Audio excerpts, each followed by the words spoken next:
जय माता दी। नवरात्रि का त्योहार जो कि शक्ति और समर्पण का प्रतीक होता है, हर वर्ष हम सब के लिए नई ऊर्जा और उत्साह लेकर आता है।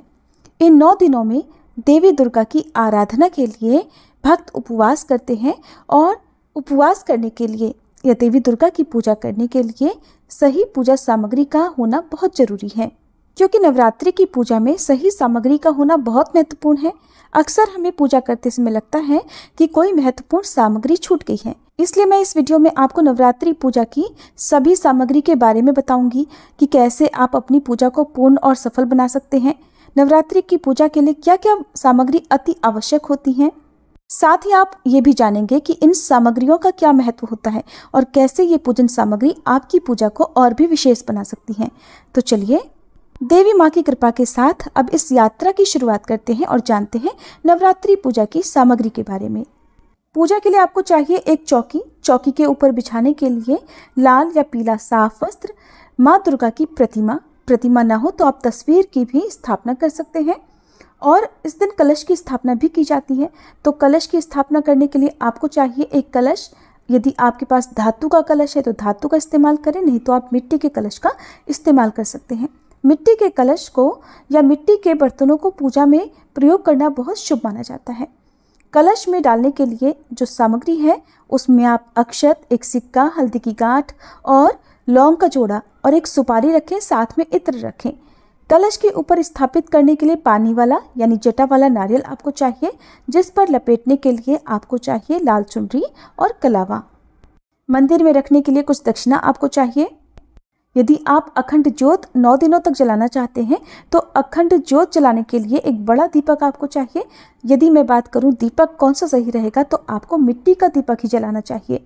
और उसे ढकने के लिए आजकल मार्केट में बहुत सारी ऐसी चीज़ें आती हैं जिससे आप दिए को ढक सकते हैं ताकि हवा लगने से दिया बुझे ना।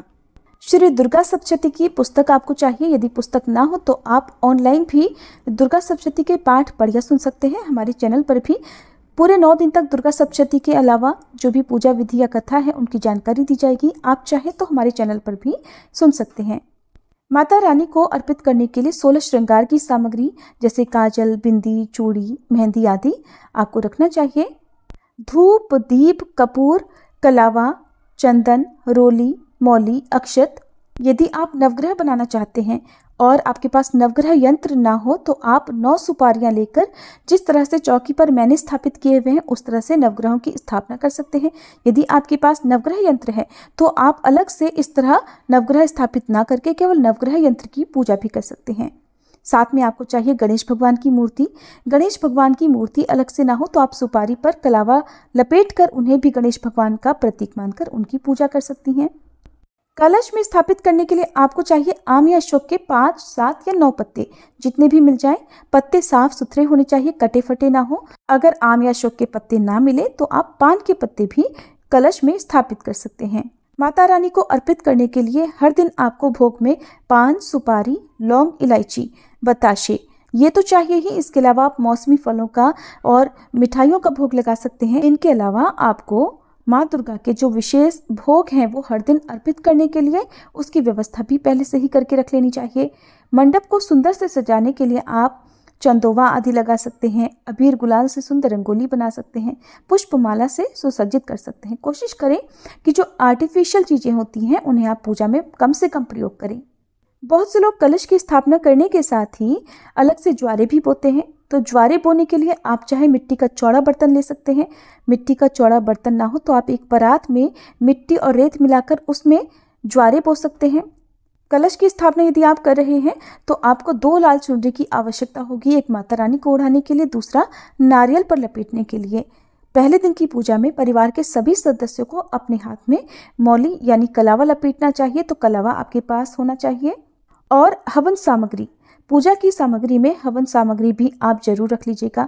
वैसे तो नवरात्रि के पूरे 9 दिन ही हम अपने आप से हवन करते हैं जिसे अग्यारी कहते हैं, और अंतिम दिन विशेष रूप से हवन किया जाता है, इसलिए हवन सामग्री आपको मार्केट से मिल जाएगी, आप उसे भी पूजा सामग्री में जरूर रखें। नवरात्रि की पूजा में शुद्धि करने के लिए आपको गंगा जल की विशेष आवश्यकता होती है, इसलिए गंगा जल भी आप पूजा सामग्री के साथ जरूर रखें। इन सब के साथ साथ आपको चाहिए घंटी और शंख, क्योंकि माता की पूजा हो या हमारे आराध्य देवी देवताओं की पूजा हो, आपको पूजा में घंटी और शंख का प्रयोग अवश्य करना चाहिए। अगर आप अग्यारी करते हैं तो आपको चाहिए गाय के गोबर का उपला, गुग्गल और हवन सामग्री। अब मैं आपको बताती हूँ कि इन पूजन सामग्री का शुभ और विशेष महत्व क्या होता है, किस तरह से ये पूजन सामग्री हमारे जीवन को शुभता प्रदान करती हैं। पूजा में देवी दुर्गा की मूर्ति या जो तस्वीर होती है वो शक्ति और साहस का प्रतीक होती है। अक्षत शुभता और समृद्धि का प्रतीक होते हैं। देवी दुर्गा को अर्पित करने के लिए जो पुष्प चढ़ाए जाते हैं वो प्रेम और समर्पण का प्रतीक होते हैं। धूप बत्ती अज्ञान को दूर करने और ज्ञान को बढ़ाने का प्रतीक मानी जाती है। दिए को ज्ञान और शुभता का प्रतीक माना जाता है। माता भगवती की पूजा में दीप जलाने के लिए आप यदि हो सके तो तेल की बजाय गाय के घी का प्रयोग करें, और घी देवी दुर्गा की पूजा के लिए अत्यंत आवश्यक माना जाता है, जो कि शुद्धता और पवित्रता का प्रतीक माना जाता है। कुमकुम को शक्ति और साहस का प्रतीक माना जाता है। चंदन शुद्धता और पवित्रता का प्रतीक होता है, और जो नैवेद्य हम माता रानी को अर्पण करते हैं वो भक्ति और समर्पण का प्रतीक होता है। इन सामग्रियों का महत्व नवरात्रि की पूजा में बहुत ही विशेष और शुभ फल देने वाला माना जाता है। इनका उपयोग करके हम देवी दुर्गा की कृपा और आशीर्वाद प्राप्त कर सकते हैं। ये थी आज की वीडियो। अगर आपको जानकारी थोड़ी भी अच्छी लगी हो तो वीडियो को लाइक करके ज़्यादा से ज़्यादा लोगों तक शेयर भी जरूर कीजिएगा।